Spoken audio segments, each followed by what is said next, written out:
राधे राधे भक्तों, आज की कथा है शिव के 12वें ज्योतिर्लिंग की कथा, जो महाराष्ट्र में स्थित घुमेश्वर ज्योतिर्लिंग के नाम से प्रसिद्ध है और इसी के साथ सावन का चौथा सोमवार भी है। तो चलिए हम कथा का श्रवण करते हैं और भगवान शिव की भक्ति में विलीन हो जाते हैं। कृपया अंत तक अवश्य सुने।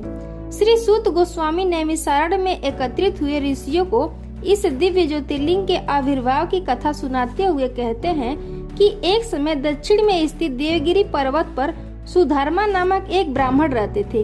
वे भारद्वाज मुनि के कुल के वंशज थे। उनकी एक सुयोग्य पत्नी थी जिसका नाम था सुदेहा। दोनों पति पत्नी धर्मपरायण थे और सुधर्मा नित्य अग्निहोत्र किया करते थे। तीनों काल की संध्या करने के कारण सुधर्मा की कांति सूर्य के समान तेजस्वी हो चुकी थी। धनवान होने के साथ साथ वे दानी भी थे, परंतु जैसा कि भौतिक जगत का नियम है, उनके जीवन में भी एक दुख था। यह दुख था कि इस दंपति की कोई संतान नहीं थी। सुधर्मा तो तत्वज्ञानी थे और अपनी पत्नी को समझाया भी करते, लेकिन सुदेहा थी कि उसके मन का संतोष नहीं था। वह बार बार अपने पति को संतान प्राप्ति के लिए कुछ प्रयास करने के लिए कहा करती। संतान प्राप्त करने की उसकी इच्छा अब दिन प्रतिदिन बढ़ती ही जा रही थी और आखिर एक दिन हुई कुछ घटना ने उनके जीवन में एक बड़ा महत्वपूर्ण मोड़ ला दिया। एक दिन सुदेहा की अपनी पड़ोस स्त्री के साथ कुछ बहस हो गई और उसमें उस स्त्री ने सुदेहा को ताना मारते हुए कहा, अरे ओ पुत्र विहीन स्त्री, किस बात पर तुझे इतना घमंड हो रहा है? क्या तेरे पास अपनी संपत्ति बांटने के लिए कोई पुत्र है जो तू इतना चिल्ला रही है? तेरे मरने के बाद तेरी संपूर्ण धन संपत्ति को राजा द्वारा छीन लिया जाएगा और फिर तू अभिमान कर रही है। अब यह बात सुदेहा के मन में आग की तरह फैल गई।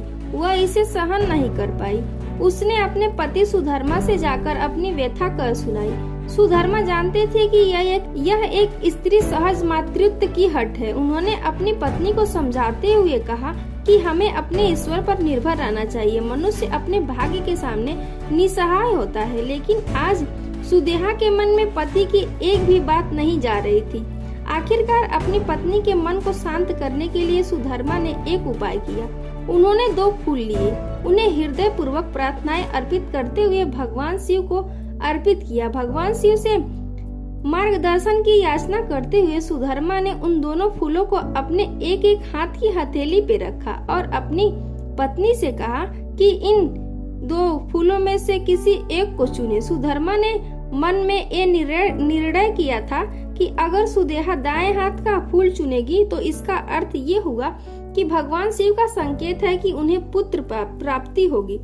तत्पश्चात सुदेहा ने भगवान शिव से प्रार्थना की और बाएं हाथ का फूल चुना और इस प्रकार भगवान शिव का संकेत भी यही था कि उन दोनों पति पत्नी के भाग्य में संतान सुख नहीं था। यह देखकर सुदेहा अत्यंत निराश हो गई, लेकिन अभी भी सुदेहा हार मानने वालों में से नहीं थी।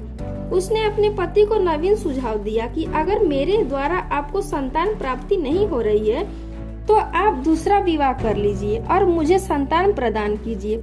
सुदेहा की ऐसी बात सुनकर सुधर्मा अत्यंत आश्चर्यचकित रह गए, लेकिन सुदेहा दृढ़ निश्चय थी। एक दिन वह अपनी छोटी बहन घुस्मा को लेकर आ गई और अपने पति से प्रार्थना करने लगी कि आप इससे विवाह कर लीजिए और हमें एक संतान प्रदान कीजिए। सुधर्मा ने अब उसे समझाने का प्रयास करते हुए कहा कि अभी तो तुम हट कर रही हो कि लेकिन बाद में जब घुस्मा को पुत्र प्राप्त होगा तब तुम उससे प्रतिस्पर्धा करोगी और तुम्हारे मन में उसके प्रति द्वेष उत्पन्न होगा। सुधर्मा अपने पत्नी के हट के आगे हार गए और उन्होंने घुस्मा से विवाह कर लिया। घुस्मा एक आदर्श पत्नी की तरह अपनी बड़ी बहन और पति की सेवा करती रही। वह भगवान शिव की महान भक्त थी। प्रतिदिन एक पार्थिव शिवलिंग बनाकर वह उनकी विधिवत पूजा करती थी और पास के ही एक तालाब में नित्य उनका विसर्जन करती थी। इस प्रकार उसने 1 लाख शिवलिंगों की पूजा समाप्त कर ली थी। भोलेनाथ की कृपा से कुछ ही दिनों में एक पुत्र की प्राप्ति हुई। यह पुत्र अत्यंत सुंदर और सभी सद्गुणों से युक्त था। सुधर्मा अपने पुत्र का मुख देखकर अत्यंत प्रसन्न हुए। शुरुआत में तो सुदेहा भी खुश हुई, लेकिन धीरे धीरे उसकी प्रसन्नता अब कम होने लगी और उसका स्थान द्वेष लेने लगा। सुदेहा को कोई पूछता भी नहीं था और यह देखकर अब सुदेहा के मन में ईर्ष्या की आग जलने लगी। समय बीतता गया और घुस्मा का पुत्र युवान हो गया। एक अत्यंत सुंदर कन्या के साथ उसका विवाह करवाया गया। घर में नववधु के आ जाने से सुदेहा और अधिक जलने लगी। उसने घुसमा की प्रसन्नता देखी नहीं गई। और फिर क्या था, उसने एक रात जब घुसमा का पुत्र चैन की नींद सो रहा था तो सुदेहा ने एक अत्यंत धारदार हथियार लेकर उस युवक की नृशंस हत्या कर दी। उसके शरीर के टुकड़े टुकड़े कर दिए और टुकड़ों को तालाब में बहा दिया। स्त्रिया में अंधा व्यक्ति क्षम भला क्या नहीं कर सकता है। यह वही तालाब था जिसमें घुसमा शिवलिंग विसर्जित करती थी। इतना सब कुछ करने के बाद वह घर में वापस आकर इस प्रकार गहरी नींद सो गई जैसे वर्षों बाद सोई हो। अगली सुबह सुधर्मा, सुदेहा और घुसमा अपने अपने नित्य कर्मों में लग गए। परंतु जब वधु ने उठकर देखा तो शया रक्त से सनी हुई थी। उस पर पति के शरीर के कुछ टुकड़े पड़े थे और यह देखकर उसके पैरों तले से जमीन खिसक गई। दौड़ते हुए वह अपनी सास के पास आई और सारा वृतांत कह सुनाया। अपने पति की मृत्यु पर वह फूट फूट कर रोने लगी। सुदेहा भी झूठ मूठ के आंसू बहाने लगी। उसके आंसू देखकर लग रहा था कि जैसे वह उस पुत्र से बहुत प्रेम करती हो। वधु के करुण रोने की आवाज से उसके हृदय को ठंडक पहुंच रही थी और अब वह प्रतीक्षा कर रही थी कि कब वह घुसमा को आंखों से बहते हुए आंसू देखे और उसके हृदय को शांति मिले। लेकिन ऐसा हुआ नहीं। अपने पुत्र की मृत्यु का समाचार सुनकर सुधर्मा और घुसमा किंचित मात्र भी विचलित नहीं हुए। उन्होंने प्रतिदिन की तरह भगवान शंकर की पूजा अर्चना करना उनका धर्म था। जब तक वह नित्य कर्म से निवृत्त नहीं हुए उन्होंने अन्य किसी बात की भी चर्चा या चिंता नहीं की। घुसमा ने सोचा कि जिन्होंने उसे ये पुत्र प्रदान किया वो वही उसकी रक्षा भी करेंगे। दोपहर को घुसमा 101 पार्थिव शिवलिंगों की पूजा करने के पश्चात संपूर्ण आस्था के साथ उन शिवलिंगों को विसर्जित करने के लिए उस सरोवर पर गई। विसर्जन के लिए उसने नदी में प्रवेश किया और अत्यंत भक्ति और श्रद्धा से उन शिवलिंगों को पानी में बहा दिए। उसके बाद जैसे ही वह बाहर किनारे पर आई तो उसने देखा कि उसका पुत्र किनारे पर जीवित खड़ा था। उसके पुत्र ने घुसमा को सारा वृतांत कह सुनाया कि वह किस प्रकार सुदेहा ने बर्बरता पूर्वक उसकी हत्या की थी और कैसे भगवान शिव ने उसकी रक्षा की थी। यह सुनकर भी घुसमा को कोई आश्चर्य नहीं हुआ और उसी क्षण अत्यंत सुंदर स्वरूप में भगवान शिव घुसमा और उसके पुत्र के समक्ष प्रकट हुए।